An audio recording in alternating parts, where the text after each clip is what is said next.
look like a real human being, not like some monster which would scare people. Whether it was successful is hard to say, but the reconstruction did disguise the head injury. Graubelman was also immersed in a vat of tanning dye for 1 year. He was then embalmed with glycerin, cod liver oil and lanolin, and was given a severe facelift. More X-rays follow. They produce another surprise for the team. Doctor suddenly said, "Wow, they are missing 3 vertebrae." So the 3 vertebrae, the missing links, where were they? And we were looking here at Moesgaard in the cellar, and at the National Museum they looked for it, but we couldn't find them in Denmark. At the same time, when we were asking for the missing links, we got some part of his stomach contents from London, and in Copenhagen they have parts from his liver, but the 3 loin vertebrae are still missing.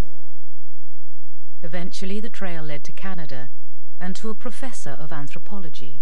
On his table there was a glass, an old jam glass, and in this glass there were 3 loin vertebrae and a little note where it was they had written the cowbellyman.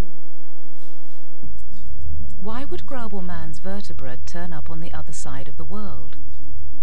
Perhaps it was traded for another archaeological artifact in the 1950s. Or maybe the vertebra had been sent for dating, but never made it back to the laboratory. In the radiology room, the team struggled to overcome the damage their predecessors did to the body. The head injuries, which would point to a ritual sacrifice, are not visible.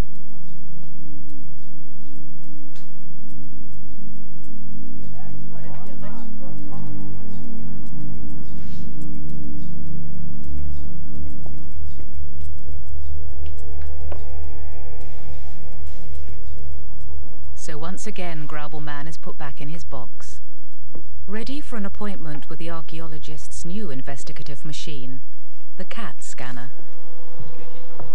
CAT scan or CT scan means either computer-assisted tomography or computerized tomography, and basically it's an advanced form of X-raying. But instead of just getting a plain view in 2 dimensions, in CAT scanning, the X-ray tube actually runs around the whole specimen and generates a kind of a cut-through of the object. The CAT scan is a product of the computer age. The team scans Graubelman more than 1,300 times. The technique gives cross-sectional images of the body. Each scan shows a layer of fat, muscle, bone and other tissues. Viewed together, it is possible to visualize images not just of the skeleton, but also the tendons, muscles and skin. Doctors Niels Linnerup and Michel Dolstra are creating 3-dimensional images from the CAT scan data. Yeah, I remember that part. We were very confused. The program we're using to do the 3D reconstructions works by you input all the CT scan slices, which for the cowbellyman are many hundreds of slices. Yeah. Obviously, that we're missing something here. This computer program is usually used by surgeons working on facial reconstruction. The doctors use their model to highlight the cellulose, the dark blue area, that's been hampering the X-rays.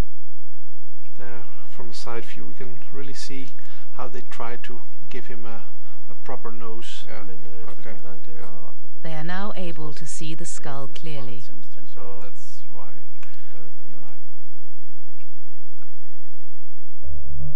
There's no evidence of a fracture.